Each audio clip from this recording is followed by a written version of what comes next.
सात संगत जी, प्रेम से कहना धन निरंकार जी। सात संगत जी, दास आशा करती है कि आप सभी संत महापुरुष अपने अपने घरों में स्वस्थ होंगे। सात संगत जी, दासी आप जी के सामने आज फिर से एक नई प्रेरणादायक कहानी लेकर के आई है।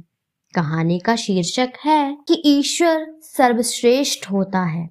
किस प्रकार ईश्वर सर्वश्रेष्ठ होता है, तो आओ चलो जानते हैं इस कहानी में। सात संगत जी, बंगाल के प्रसिद्ध संत चैतन्य महाप्रभु महान विद्वान एवं प्रकांड पंडित थे। अपनी बुद्धिमत्ता के बल पर उन्होंने अनेकों विद्वानों को वाद विवाद में पराजित किया था।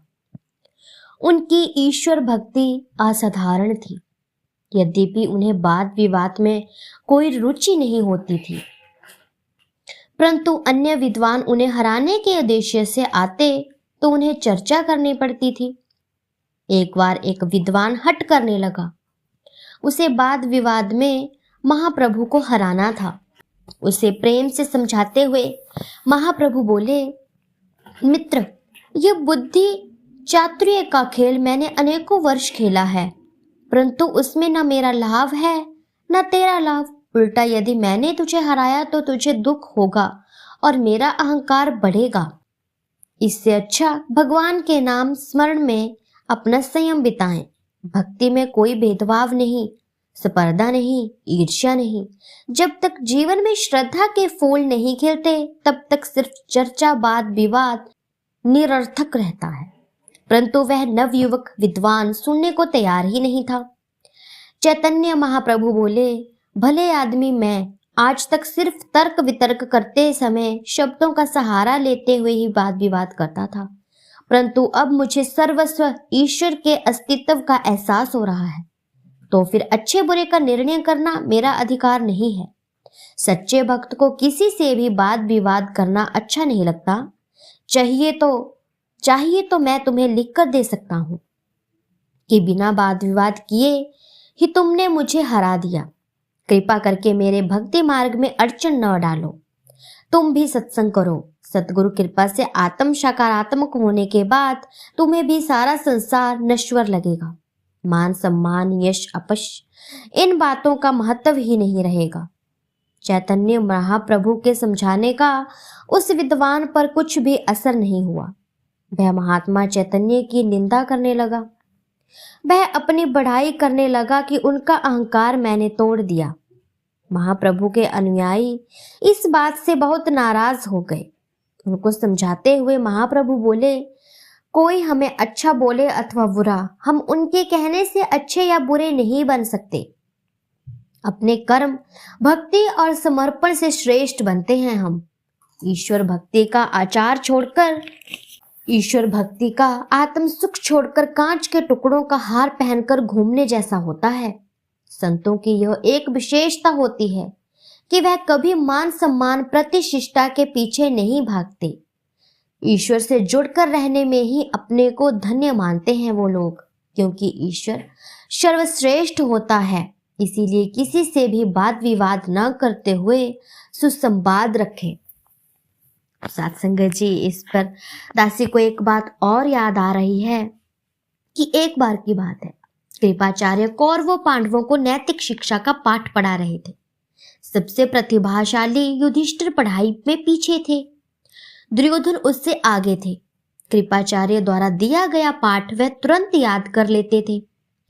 कृपाचार्य ने युधिष्ठिर से पूछा, पिछले 8 दिन से तुम एक ही पाठ पढ़ रहे हो? दुर्योधन को तो सारे पाठ का ज्ञान हो गया है। युधिष्ठिर ने उत्तर दिया, आचार्य, आपने पहला पाठ दिया था सत्यम वद अर्थात सत्यम बोलो। यह पाठ मुझे याद तो हो गया, परंतु सत्य बोलने का आभास नहीं हुआ। पिछले 8 दिनों से मैं सत्य बोलने का प्रयत्न कर रहा हूं। अब कहीं मुझे आत्मविश्वास हुआ कि मैं सत्य बोल सकता हूं। अब पाठ धर्मचर अर्थात धर्म का आचरण करो। यह पाठ मैं पहले आचरण में लाने का प्रयत्न करूंगा, उसके बाद ही अगला पाठ पढ़ूंगा। युधिष्ठिर का उत्तर सुनकर कृपाचार्य बड़े प्रभावित हुए। उसे प्रेम से आलिंगन देते हुए वह बोले, युधिष्ठिर, तुम धन्य हो, शिक्षा को समझने की दृष्टि तुम में बहुत बढ़िया है और शिक्षा को समझने की दृष्टि तुमने मुझे दी। ऐसा कहकर उन्होंने उसे भरपूर आशीर्वाद दिया। तो साथ संगत जी, पढ़ाया हुआ प्रत्येक शब्द दुर्योधन स्मरण में रखता था, परंतु युधिष्ठिर आचरण में लाता था। केवल याद करना सच्ची शिक्षा ना होकर पढ़ाया पाठ जीवन में धारण करना उत्तम शिक्षा मानी जाती है। ऐसे तो बहुत सारे ऐसे ब्रह्मज्ञानी महापुरुष भी होते हैं जो सिर्फ और सिर्फ किताबों का ज्ञान लेकर के चलते हैं, लेकिन असल में बात यह होती है कि वे अपने जीवन में उन बातों को धारण नहीं कर पाते जिससे कि वह एक सच्चे संत या सच्चे महापुरुष नहीं बन पाते। सच्चा महापुरुष और सच्चा संत बनने के लिए जो हम कहते हैं उन्हें अपने जीवन में धारण करना होता है। जो हम शिक्षा दूसरों को देते हैं, पहले उस शिक्षा को अपने जीवन में लाना होता है, उसके बाद ही हम किसी को शिक्षा दे सकते हैं। इसीलिए साथ संगत जी, हमें ऐसे ही किताबी ज्ञान रटना नहीं है, उसे आचरण में भी लाना है। यदि हम कुछ भी ज्ञान की बात सुन भी लेते हैं, पढ़ भी लेते हैं, तो एक बार कोशिश करें कि अपने जीवन में धारण करने की उसे कोशिश करें। ऐसा करने से कुछ ना कुछ बदलाव तो आपके जीवन में जरूर आएगा। और यदि एक बात सुनने से आपके जीवन में बदलाव आता है तो ज्ञात रखिए कि पूरा का पूरा सत्संग सुनने से या पूरा का पूरा कोई ग्रंथ ज्ञान का पढ़ने से आपके जीवन में क्या क्या बदलाव आ जाएंगे। तो साथ संगत जी, ज्ञान का महत्व बहुत होता है। किताबी ज्ञान केवल और केवल किताबों तक ही सीमित रह जाता है। किताबी ज्ञान को यदि असल जिंदगी में धारण नहीं करेंगे तो वह सारा ज्ञान व्यर्थ होता है। इसीलिए साथ संगत जी, हमें भी जो कुछ भी हम किसी को सिखाते हैं, पढ़ाते हैं, वो अपने जीवन में पहले धारण करें, उसके बाद दूसरों तक सलाह देने की कोशिश करें। इसी में ही हमारी भलाई होती है। इसीलिए साथ संगत जी, प्रभु परमात्मा को खुश करना है तो आप तो जानते हैं सत्संग सेवा सुमिरन के बिना तो संभव नहीं है। इसलिए साथ संगत जी, सत्संग सेवा सुमिरन कीजिए और अपने जीवन को आनंद से भर दीजिए।